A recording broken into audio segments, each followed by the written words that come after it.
El texto que presento a continuación consiste en las reflexiones que durante un semestre estuve elaborando con los y las estudiantes del curso de Filosofía Feminista, una materia que es indispensable para la licenciatura en Filosofía e Historia de las Ideas.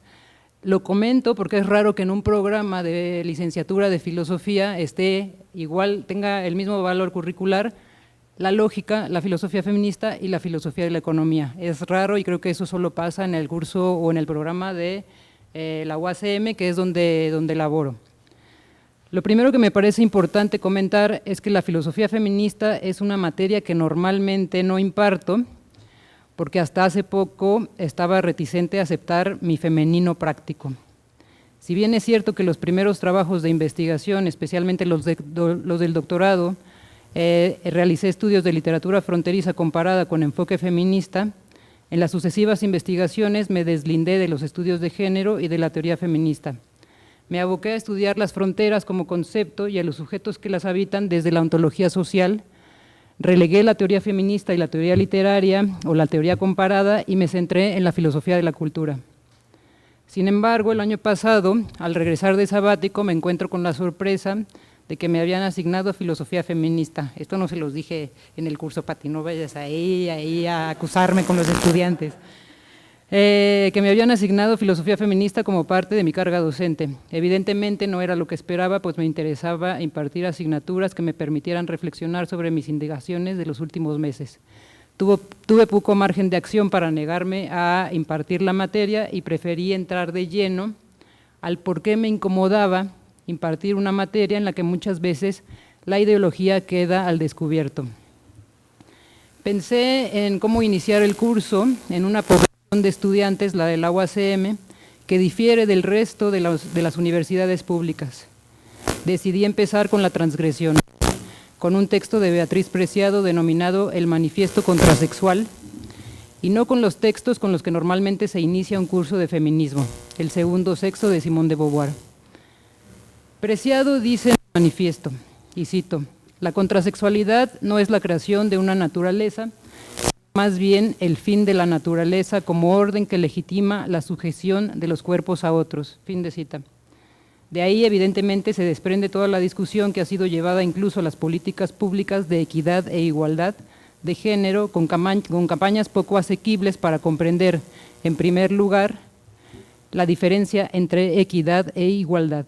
Ya no digamos para explicar por qué elaborar la noción del sujeto e identidad del sistema género.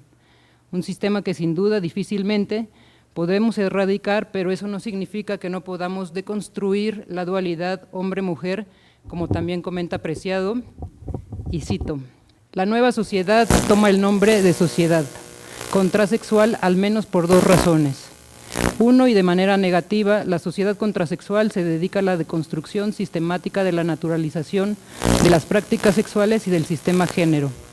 Dos, y de manera positiva, la sociedad contrasexual proclama la equivalencia y no la igualdad de todos los cuerpos sujetos parlantes que se comprometen con los términos del contrato contrasexual dedicado a la búsqueda del placer saber.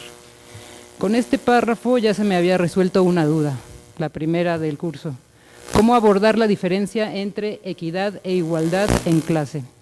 Justamente con la noción de equivalencia. Y pude abstraer a partir de la búsqueda de placer saber el hilo conductor de un posible desenlace del curso. Fue en ese momento que les pedí a los estudiantes que dejaran de verse como hombres y mujeres. De hecho, les decía, en cuanto entren a este salón, dejen de pensarse como hombres y mujeres, empiecen a pensarse como cuerpos. Posteriormente les dije como cuerpos sexuados, utilizando a lo que había planteado Judith Butler algunos de sus trabajos, y posteriormente terminamos el curso diciendo pensémonos solo como cuerpos sexuales. Una tarea titánica derivada de la herencia del sujeto racional de la modernidad. Y además en 6 meses, ¿no? O sea, que yo no sé si al final lo logré, pero bueno, aquí Pati podrá dar su testimonio de qué pasó.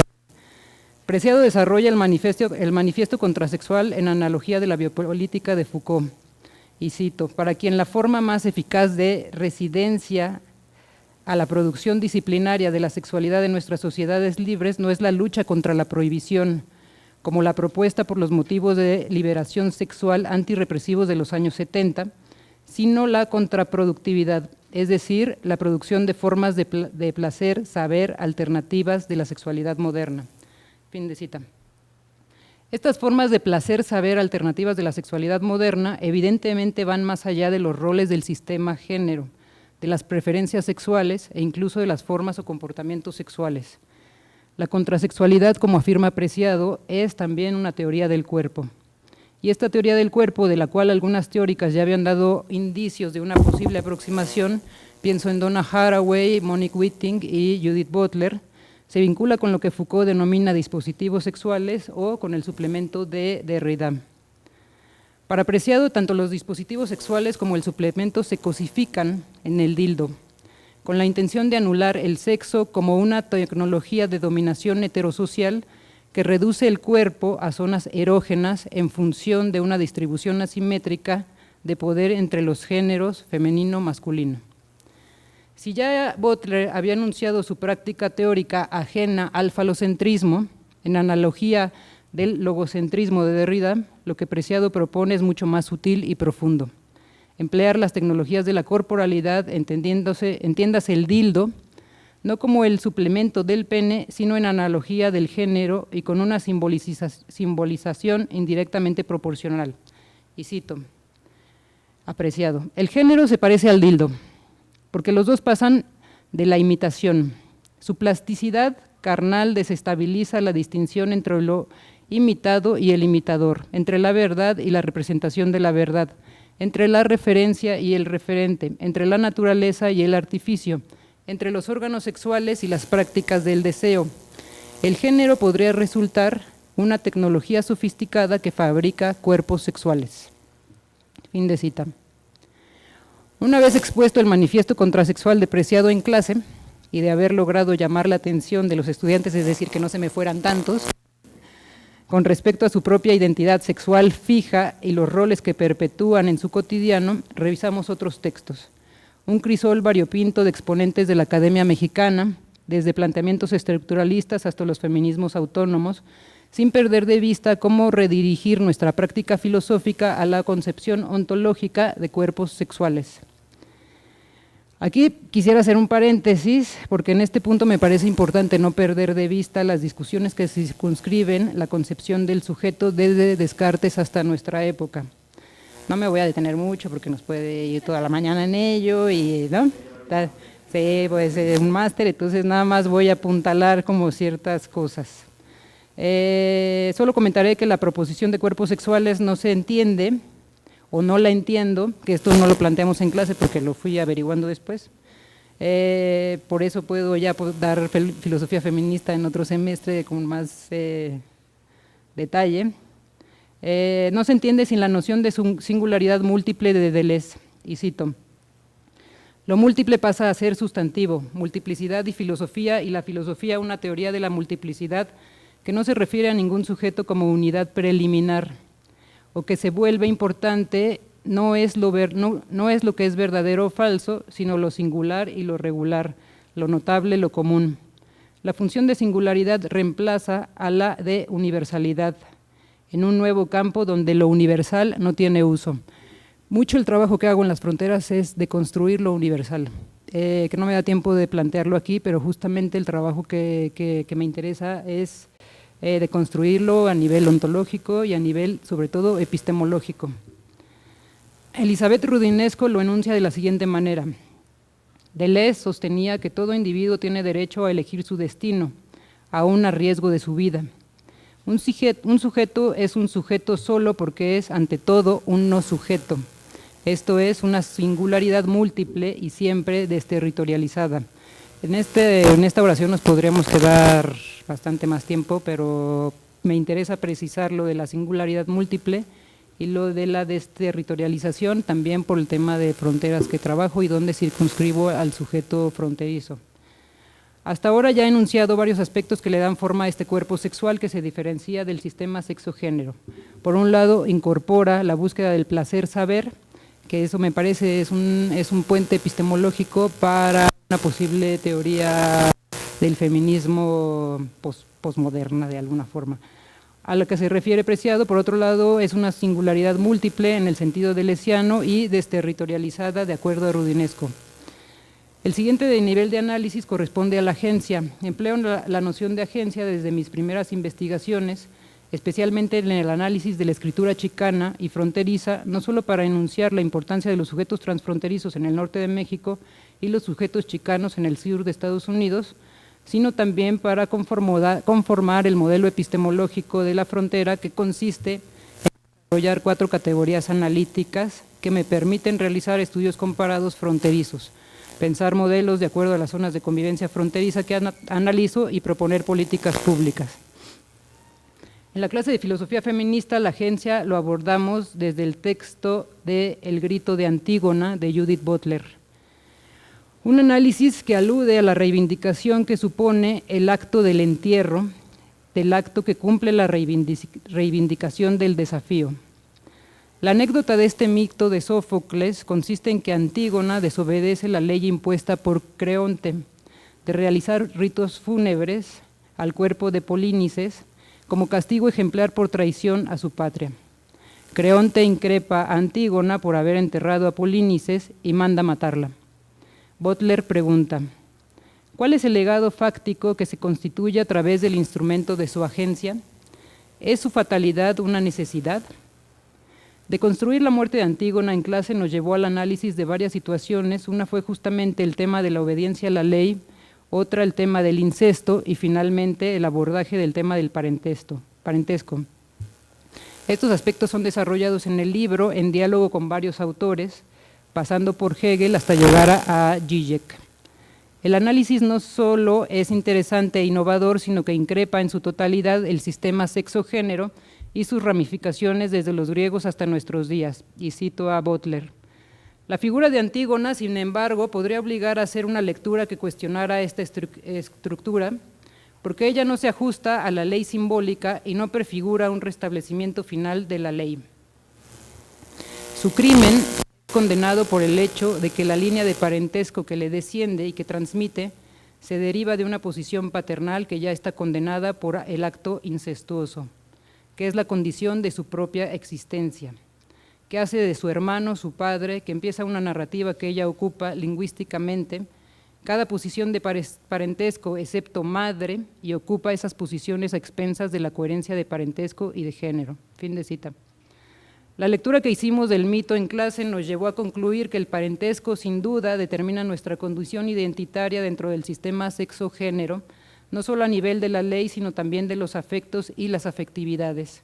Es decir, que la construcción binómica genérica es más una adscripción de lealtad a la institución familiar que una búsqueda del placer saber. Del parentesco incesto de Butler pasamos al parentesco incesto de lo que se denomina o mal denomina feminismo indígena. O sea, vimos, ¿no?, como 5 pistas de circo en la clase. Revisamos el caso de una comunidad indígena donde las relaciones sexuales están permitidas en las niñas una vez que éstas tienen la primera menstruación. Una niña queda embarazada por tener relaciones con el esposo de su madre, un acto realizado en acuerdo de los usos y costumbres de la comunidad. La maestra de la niña se da cuenta de su embarazo, empieza el juicio que lleva a la cárcel al padre de su hijo. Evidentemente son varios los niveles de análisis en casos como este, desde el legal consuetudinario hasta el moral, pasando por lo real, simbólico e imaginario en Lacan.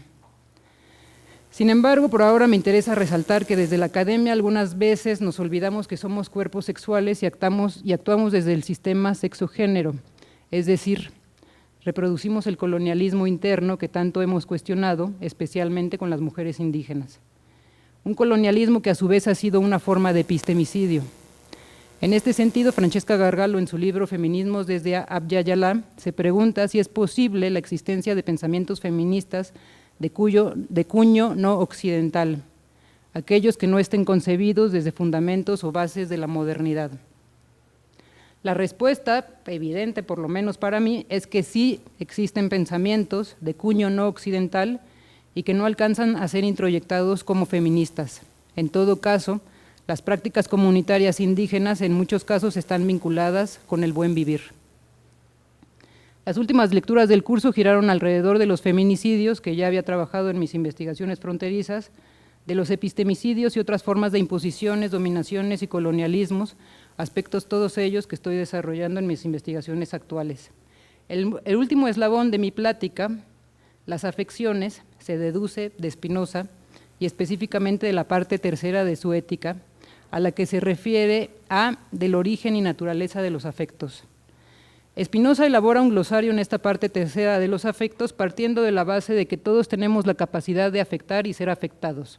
Y cito: por afectos entiendo las afecciones del cuerpo, por las cuales aumenta o disminuye, es favorecida o perjudicada la potencia de obrar de ese mismo cuerpo, y entiendo al mismo tiempo las ideas de esas afecciones.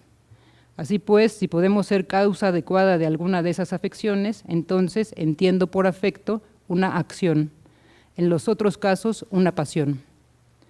Una vez realizado el recorrido teórico de un semestre, la conclusión a la que llegamos fue la siguiente: para emancipar una práctica discursiva y de corporalidades múltiples, resulta indispensable pensarnos como cuerpos sexuales en donde nuestra potencia de pensar y de hacer, junto con nuestra capacidad de experimentar afecto, se experimente como recorrido común de nuestros cuerpos con otros, con la intención de inventar nuevas relaciones y crear cuerpos sociales más dichosos. Evidentemente lo anterior se puede quedar en buenas intenciones si no cuestionamos nuestras mismas prácticas docentes. En este sentido, ¿qué tiene que decir la filosofía en cuestión de políticas públicas? Mucho. Y para ello debemos empezar desde el aula, y con esto cierro. Derrida tiene un texto que me invita a ello, se llama La Universidad sin condición, y Derrida propone: ese principio de resistencia incondicional es un derecho que la universidad misma debería a la vez reflejar, inventar y plantear. Lo hago no a través de las facultades de derecho o en las nuevas humanidades capaces de trabajar sobre estas cuestiones de derecho, esto es, por qué no de decirlo, de nuevos rodeos, de unas humanidades capaces de hacerse cargo de las tareas de deconstrucción, empezando por la de su historia y sus propios axiomas. Esta tarea de construcción, en el caso que hoy nos ocupa, desde mi perspectiva, inicia precisamente con el sistema sexo-género y con la percepción de identidades fijas y universales de la modernidad. Para ello propongo pensarnos y actuar como cuerpos sexuales que tenemos la capacidad de afectar y ser afectados en sus singularidades múltiples.